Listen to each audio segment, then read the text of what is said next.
Hello everyone, welcome to Java course on code mode. आज की इस क्लास में हम बुलियन एक्सप्रेशन की स्ट्रक्चर को पढ़ने वाले हैं। हम देखेंगे हमारा एक बुलियन एक्सप्रेशन किस तरह से लिखा जाता है, उसकी संरचना क्या होती है और उसका उपयोग किस तरह से होता है। तो सबसे पहले उसकी संरचना से स्टार्ट करते हैं। तो अगर हमें अपना कोई भी बुलियन एक्सप्रेशन लिखना है तो उसके लिए हमें तीन चीज़ों की आवश्यकता होती है। हमारे पास दो तो ऑपरेंड होते हैं और उनके बीच में हमें एक ऑपरेटर लगाना पड़ता है जो हमारा तुलनीय ऑपरेटर होता है। तुलनीय ऑपरेटर हमारा वो ऑपरेटर होता है जिसका उपयोग हम तुलना करने के लिए करते हैं। अगर मेरे को तुलना करनी है क्या दो चीज़ें बराबर हैं, उन दोनों चीज़ों में से कौन सा छोटा है कौन सा बड़ा है, तो इस तरह की तुलना करने के लिए हमारे तुलनीय ऑपरेटर हमारे पास होते हैं।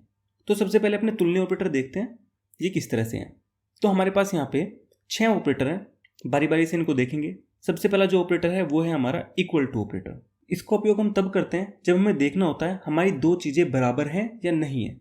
मान लेता हूँ मेरे पास दो वेरिएबल हैं, एक का नाम है ए और दूसरे का नाम है बी।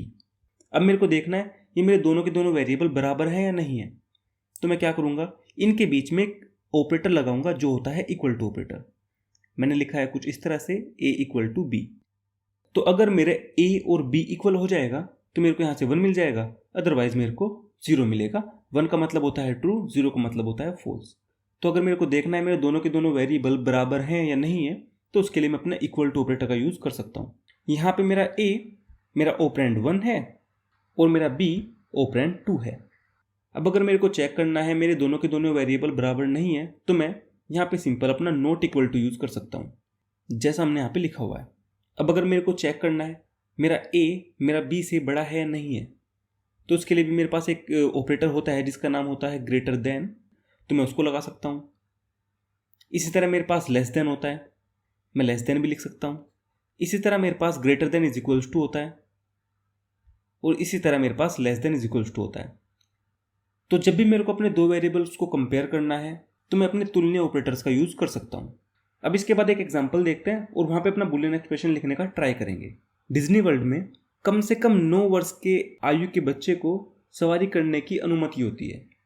मतलब अगर किसी बच्चे की उम्र कम से कम 9 है तो वो झूले में झूल सकता है। अब मेरे को चेक करना है मेरा जो बच्चा है उसकी आयु 9 साल से ज़्यादा है या नहीं है। अगर मेरे को चेक करना है ज़्यादा है तो उसके लिए मैं अपना एक ग्रेटर वाला ऑपरेटर यूज़ कर लूँगा और इसके अंदर जो मेरा एक ऑपरेंड होगा वो तो होगा 9 और जो मेरा दूसरा ऑपरेंड होगा वो होगा आयु, क्योंकि मैं आयु के साथ कंपेयर कर रहा हूँ कि मेरी आयु 9 से बड़ी है या फिर छोटी है। तो मैं यहाँ पे एक एक्सप्रेशन लिखता हूँ, मैंने कंपेयर किया है आयु ग्रेटर देन 9। अगर मेरी आयु ग्रेटर देन 9 है तो बच्चा सवारी कर सकता है, अगर वो ग्रेटर देन 9 नहीं है तो बच्चा सवारी नहीं कर सकता। इसके अंदर जो मेरा आयु था वो मेरा ऑपरेंड 1 है और जो 9 है वो मेरा ऑपरेंड 2 है।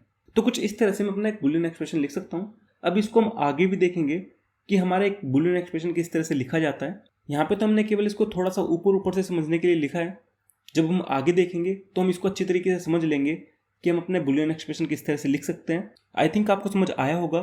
अब इसके बाद आपके पास एक क्विज होगी जिसको आपको सोल्व करना है। अगर आप इस वीडियो को यूट्यूब पे देख रहे हैं तो आपको वीडियो को लाइक करना है, चैनल को सब्सक्राइब करना है। अगर आप इस कोर्स को देखना चाहते हो तो इस कोर्स का लिंक आपको डिस्क्रिप्शन के अंदर मिल जाएगा, आप वहाँ से जाके इस कोर्स को देख सकते हो। तो मिलते हैं अगली क्लास के अंदर, तब तक के लिए thank you and bye bye.